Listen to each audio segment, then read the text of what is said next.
अस्सलाम वालेकुम students, welcome back to the channel mathematics by Panjwani.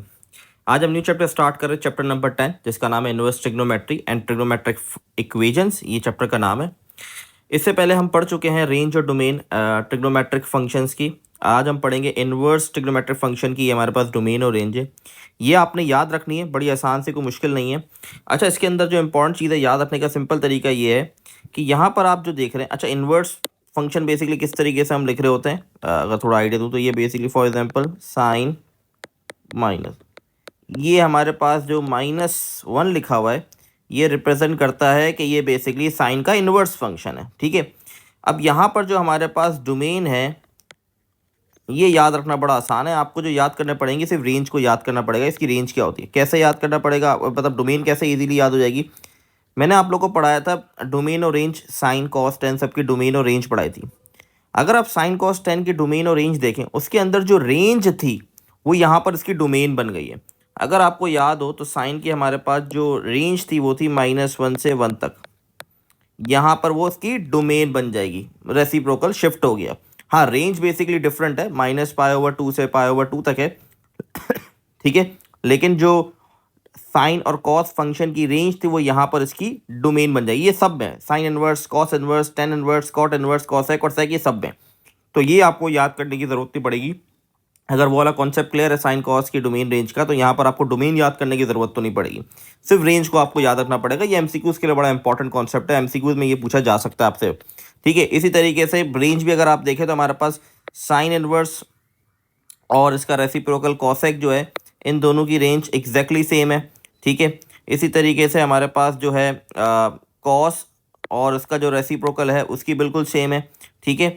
लेकिन टेन और कॉट की डिफरेंट है, वरना बाकी जो इसके रेसिप्रोकल है उनकी सेम है। ठीक है।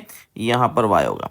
तो ये हमारे पास थे इनवर्स ट्रिग्नोमेट्री के डोमेन और रेंज। ठीक है, याद हो जाएंगे, मुश्किल चीज़ नहीं है अगर बातें समझ आ गई हो।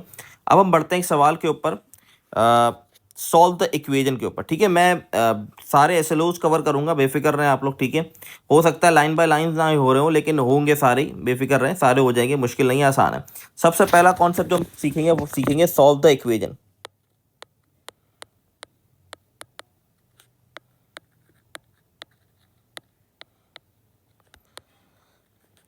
अब फॉर एग्जाम्पल मेरे पास सवाल दिया गया है साइन थीटा इक्वल टू 1/2। अब सवाल है सॉल्व करें इस इक्वेजन को, तो उसके लिए कॉन्सेप्ट हमें सीखना है। वो कौन सा कॉन्सेप्ट है? क्वाड्रेंट का कॉन्सेप्ट है। हमारे पास 4 क्वाड्रेंट होते हैं।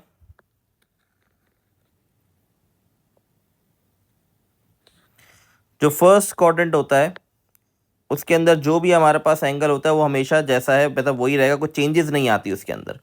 ठीक है। सेकंड क्वाड्रेंट के अंदर हमारे पास क्या होता है, हम पाई से माइनस करा देते हैं एंगल को। ठीक है। थर्ड क्वाड्रेंट में हम प्लस करा देते हैं एंगल को पाई से, और इसके अंदर हम 2π से माइनस करा देते हैं एंगल को। ये आपको याद रखना है। अच्छा, इस तरह का हमने सर्कल मैंने शायद आप लोग कॉम्प्लेक्स नंबर में पढ़ाया था। वो उसकी जो रेंज थी वो पाई से -π तक की रेंज थी। ठीक है। उसकी रेंज पाई से लेके -π तक की थी, तो उसमें थोड़ी बहुत डिफरेंस आपको दिखा होगा क्वाड्रेंट के अंदर। लेकिन इसकी जो रेंज है वो -2π से π तक की है। ठीक है। मतलब -360 से +360 तक की है। तो उसका ये वाला हमें टेबल याद रखना है। ठीक है। ज़्यादा मुश्किल नहीं याद करना, आसान चीज़ों को मुश्किल नहीं। अब इसके सॉल्यूशन पर आते हैं। सबसे पहले मैं क्या करूंगा, साइन को वहां ले जाऊंगा, एंगल फाइंड आउट करूंगा।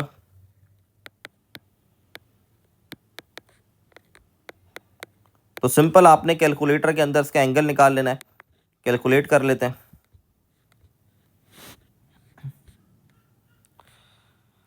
अगर आपको इन्वर्स फंक्शन चाहिए, आपने पहले शिफ्ट प्रेस करना है, फिर आपने साइन प्रेस करना है, तो ये हमारे पास इन्वर्स आ गया। अब 1/2 आप रेडियन में ही इसको सॉल्व करेंगे। याद रहे ये चैप्टर पूरा रेडियन में आपने करना है। ठीक है।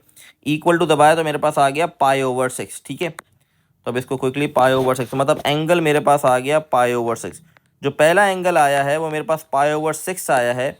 तो ये मेरे पास जो एंगल है ये फर्स्ट क्वाड्रेंट का आ गया। ठीक है। ये फर्स्ट क्वाड्रेंट का मेरे पास एंगल आ गया। हर सवाल के अंदर आपने सबसे पहले फर्स्ट क्वाड्रेंट का एंगल निकालना है। अब हम सवाल को देखेंगे। जो मेरे पास सवाल दिया गया है उसके अंदर जो वैल्यू है 1/2 वो पॉजिटिव है। ठीक है। अब साइन कहाँ कहाँ पॉजिटिव होता है? साइन जो है वो पॉजिटिव होता है फर्स्ट क्वाड्रेंट के अंदर एंड सेकंड क्वाड्रेंट के अंदर। और फर्स्ट क्वाड्रेंट का एंगल मैं निकाल चुका हूँ, ठीक है, वो पहले ही मेरे पास आ गया। अब क्या रह गया, सेकंड क्वाड्रेंट का एंगल हमारे पास नहीं है, वो कैसे निकालेंगे, ये वाले फॉर्मूला यूज करके निकालेंगे।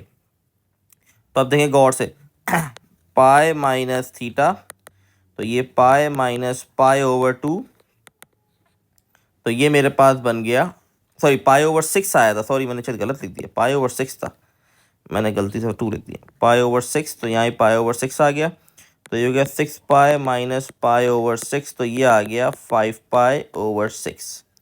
ये मेरे पास एंगल आ गया सेकंड क्वाड्रेंट का। दोनों क्वाड्रेंट के मेरे पास एंगल आ गए और ये मेरा आंसर हो गया। इसका सॉल्यूशन सेट बनाया जाता है, किस तरीके से बनाएंगे सॉल्यूशन सेट वो देख लें गौर से।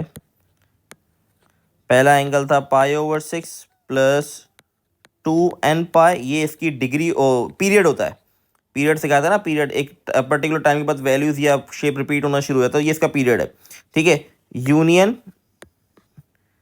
5 पाई ओवर 6 प्लस 2n पाई, ठीक है, और n को हम कह देंगे कोई इंटीजर हो सकता है, ठीक है।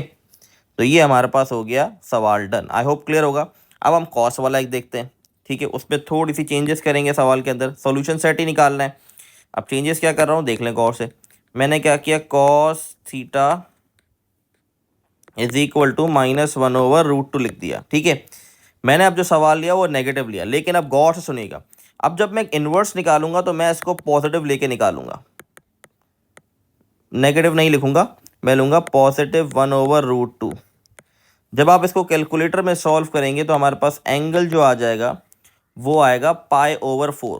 तो ये जो पाई ओवर 4 आया ये पॉजिटिव वैल्यू का आया है, इसका मतलब ये जो एंगल है ये मेरा फर्स्ट क्वाड्रेंट का है, ठीक है।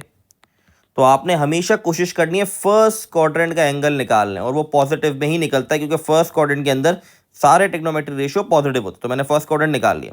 अब सवाल को देखेंगे, ठीक है, सवाल में जो सवाल था वो नेगेटिव थी वैल्यू, इसका मतलब कॉस नेगेटिव कहाँ होता है, सेकंड क्वाड्रेंट में होता है और थर्ड क्वाड्रेंट में होता है।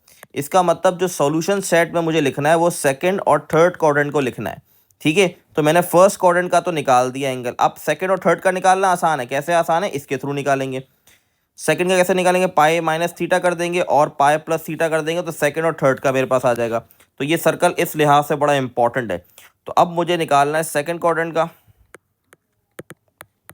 तो पाई माइनस पाई ओवर 4, तो ये हो गया 3 पाई ओवर 4। फिर थर्ड क्वाड्रेंट का पाई प्लस पाई ओवर 4, तो ये हो गया 5 पाई ओवर 4। तो अब सॉल्यूशन सेट के अंदर मैं पाई ओवर 4 नहीं पुट करूंगा, ये दो एंगल्स लिखूंगा, क्योंकि सवाल नेगेटिव था तो इसका मतलब मुझे नेगेटिव एंगल चाहिए कॉस के, और वो कहाँ कहाँ होते हैं। सॉल्यूशन सेट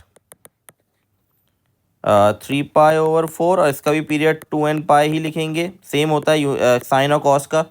ये आ गया 5 पाई ओवर 4 प्लस 2n पाई, ठीक है जी। तो आई होप ये वाला क्लियर होगा। अब एक 10 वाला सवाल देख लेते हैं।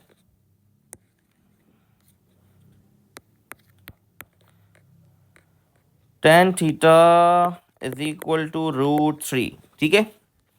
अब 10 वहाँ जाएगा तो ये 10 इनवर्स हो जाएगा, इसको कैलकुलेटर में आप कैलकुलेट करेंगे तो आपके पास जो एंगल आएगा वो आएगा पाई ओवर 3। ये आ गया मेरा फर्स्ट क्वाड्रेंट का एंगल, ठीक है। अब जो सवाल है वो पॉजिटिव है, इसका मतलब मुझे फर्स्ट क्वाड्रेंट और थर्ड क्वाड्रेंट चाहिए, क्योंकि फर्स्ट क्वाड्रेंट और थर्ड क्वाड्रेंट में 10 पॉजिटिव होता है, ठीक है। फर्स्ट क्वाड्रेंट तो आ गया डायरेक्टली, अब रह गया थर्ड क्वाड्रेंट। थर्ड क्वाड्रेंट के अंदर हम पाई से प्लस करवाएंगे पाई ओवर 3 को, तो ये बन जाएगा 4 पाई ओवर 3। तो ये भी आ गया, ये भी आ गया, लेकिन एक यहाँ पर ट्विस्ट है, वो क्या है, सॉल्यूशन सेट जो मैं लिखूंगा उसके अंदर मैं सिर्फ लिखूंगा पाई ओवर 3 प्लस n पाई, मैं ये वाला एंगल लिखूंगा ही नहीं सेकंड वाला। अब ये ना लिखने की क्या वजूहात है ये सुनने बहुत इंपॉर्टेंट है, ठीक है। देखिए जो 10 होता है उसका जो पीरियड होता है वो क्या होता है, n पाई या पाई कह लें 180 डिग्री, ठीक है। 180 डिग्री के बाद उसकी वैल्यू रिपीट होना शुरू हो जाती है, ठीक है, साइकिल रिपीट होना शुरू हो जाती है, ठीक है, 180 डिग्री के बाद। तो यहाँ पर जो मेरे पास 4 पाई ओवर 3 है, अगर मैं इसको डिग्री में कन्वर्ट करूँ 4 पाई ओवर 3 को, तो ये हमारे पास बनता है डिवाइडेड बाय 3, तो ये बनता है 240।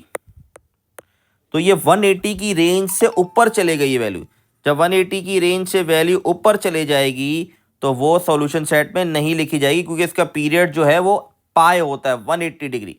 क्योंकि ये 180 डिग्री से ऊपर चलेगी रेंज, तो इसलिए ये वाला एंगल यहाँ पर सॉल्यूशन सेट में नहीं लिखा जाएगा, सिर्फ पाई/3 लिखा जाएगा। तो आई होप ये वाली चीज़ आप लोग को क्लियर होगी। ठीक है, तो आज की वीडियो को यहीं एंड करते हैं। इंशाल्लाह नेक्स्ट वीडियो में हम थोड़े और कॉन्सेप्ट को पढ़ेंगे। आई होप ये क्लियर है। वर्कबुक को सॉल्व करें, बुक ओपन करें, चैप्टर नंबर जो है, अगर आप सिंध बोर्ड यूज़ कर रहे हैं तो उसका चैप्टर नंबर 12 है ये। ठीक है, उसको सॉल्व करें। 12.3 में आपको ये सवाल मिल जाएंगे, तो आपको हेल्प हो जाएगी वहाँ से प्रैक्टिस करने की। या आप पंजाब बोर्ड की बुक से भी कर सकते हैं। ठीक है, तो आई होप चीज़ें क्लियर हैं। फिर भी कोई क्वेश्चन है तो आप पूछ सकते हैं। अल्लाह हाफ़िज़।